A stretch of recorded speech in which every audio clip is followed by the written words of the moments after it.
পলাশির যুদ্ধের পরে ব্রিটিশদের লুণ্ঠন শুরু হয়েছিল বাংলায়। তারা সাধারণ কৃষকদের উপর অত্যাচার চালিয়ে কৃষিজ সম্পদ বিদেশে পাঠাচ্ছিল, আর এর সাথে জমিদারি ব্যবস্থাকে তারা নিলামের দাঁড়িপাল্লায় তুলে দিয়েছিল। যারা ইংরেজদের সবচেয়ে বেশি রাজস্ব দেওয়ার প্রতিশ্রুতি দিল তারাই পেল জমিদারি। কিন্তু রাজস্ব যারা দেবে অর্থাৎ সাধারণ কৃষক, তাদের অবস্থা দিনকে দিন খারাপ হচ্ছিল।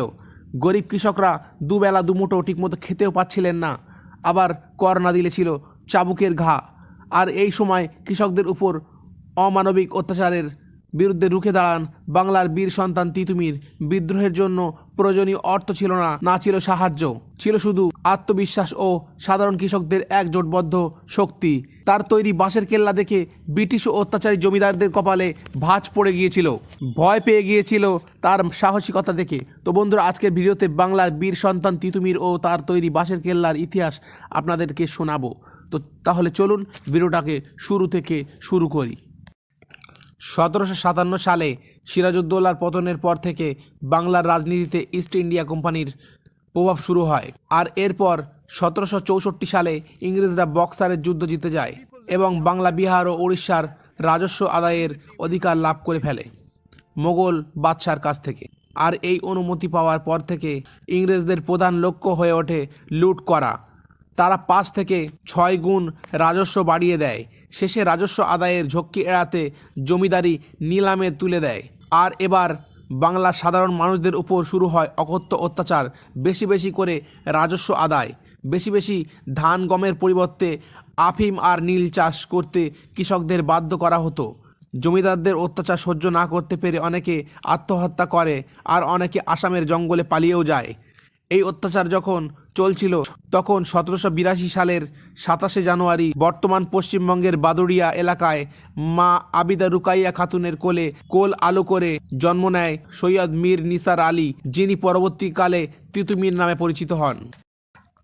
ছোটবেলা থেকে কুস্তি লড়া, লাঠি চালানোয় দক্ষ ছিলেন তিতুমির। একসময় তিনি জমিদারের লাঠিয়াল দলের সর্দারও ছিলেন। এছাড়া তিনি খুবই ধর্মপ্রাণ ছিলেন। 1822 সালে তিনি মক্কায় হজ পাকে যান, আর মক্কায় তার সাথে পরিচিত হয় ভারতের ওয়াহাবি আন্দোলনের নেতা সৈয়দ আহমেদের সাথে। আর এই সৈয়দ আহমেদই তিতুমিরের মনে অনুপ্রেরণা যোগান ইংরেজ ও জমিদারদের অত্যাচারের বিরুদ্ধে রুখে দাঁড়াতে। বাংলায় তখন কোনো সংগঠিত ব্রিটিশ বিরোধী আন্দোলনের সূচনা হয়নি।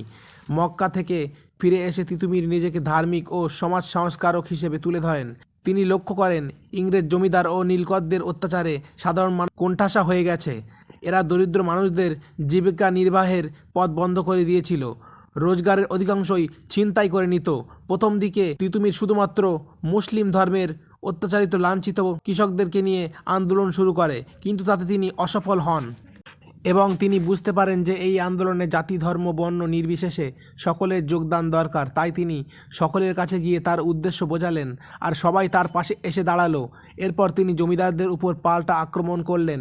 ধীরে ধীরে পিছিয়ে যেতে থাকে জমিদারদের সংগঠিত বাহিনী। তিতুমির নিজে লাঠিয়াল ছিলেন, আর তিনি তার দলে 5000 কৃষককে কুস্তি ও লাঠি চালানোয় পারদর্শী করে তোলেন। এর ফলে ধীরে ধীরে তিতুমিরের ক্ষমতা বাড়তে লাগলো, আর সাধারণ মানুষ জমিদারদের ভয়ে অতিরিক্ত কর দিতে অস্বীকার করলো। আর এদিকে রাজস্ব কম আসায় ইংরেজরাও চিন্তায় পড়ে যায়, কারণ এতদিনে জমিদার, নীলকর ও ইংরেজদের বাহিনী একসাথে তিতুমিরকে হারাতে পারছিল না। কিন্তু তিতুমির জানতো এভাবে তিনি বেশি দিন নিজের আধিপত্য টিকিয়ে রাখতে পারে, কারণ সৈনিকদের আত্মরক্ষা ও অস্ত্রশস্ত্র মজুত করে রাখার জন্য তার কাছে কোনো দুর্গ ছিল না। দরিদ্র কৃষকরা কিভাবে বানাবে দুর্গ? তখন তিতুমির বাঁশ ও মাটি দিয়ে একটি দুর্গ তৈরির আদেশ দিলেন। দোতলা এই বাঁশ ও মাটি দিয়ে তৈরি দুর্গ ইতিহাসে বাঁশের কেল্লা নামে খ্যাত। অবশেষে এলো সেই দিন, 19শে নভেম্বর 1831। ব্রিটিশরা বিপুল সৈন্যবাহিনী নিয়ে উপস্থিত হলো যুদ্ধের জন্য, আর অপরদিকে 5000 প্রশিক্ষিত আর 83,000 সাধারণ কৃষক নিয়ে যুদ্ধের ময়দানে দাঁড়ালেন তিতুমির। ইংরেজরা তাদের বড় বড় কামান থেকে গোলা মারতে থাকে তিতুমিরের বাহিনীকে লক্ষ্য করে। আর এদিকে তিতুমিরের কাছে অত উন্নত অস্ত্র ছিল না, তাই কিছুক্ষণের মধ্যেই পিছু হটতে বাধ্য হলো তিতুমির। তখন তারা বাঁশের কেল্লায় আশ্রয় নেয়, আর সেখান থেকেই যুদ্ধ করতে থাকে। ইংরেজরা বুঝলো এই বাঁশের কেল্লাই তিতুমিরের প্রধান কেন্দ্র। কামানের মুখ ঘোরালেন ইংরেজ সেনাপতি। বড় বড় কামানের গোলা আঘাত করতে থাকে বাঁশের কেল্লার উপরে। চারিদিকে ধোঁয়ায় আচ্ছন্ন হয়ে পড়তে থাকে। কিন্তু ভয় না পেয়ে সেদিন কামানের গোলার সামনে দাঁড়িয়ে বীরের মতো লড়াই করেছিলেন তিতুমির।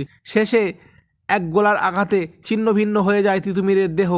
আর তিতুমিরের মৃত্যুর পর তার সেনাপতি গোলাম মাসুদ যুদ্ধ চালাতে থাকেন, কিন্তু 1.5 ঘন্টা পর বাঁশের কেল্লা ভেঙে পড়ে আর তারা পরাজিত হন। আর পরাজিত হতেই তাদেরকে বন্দি করে ফেলে ব্রিটিশরা।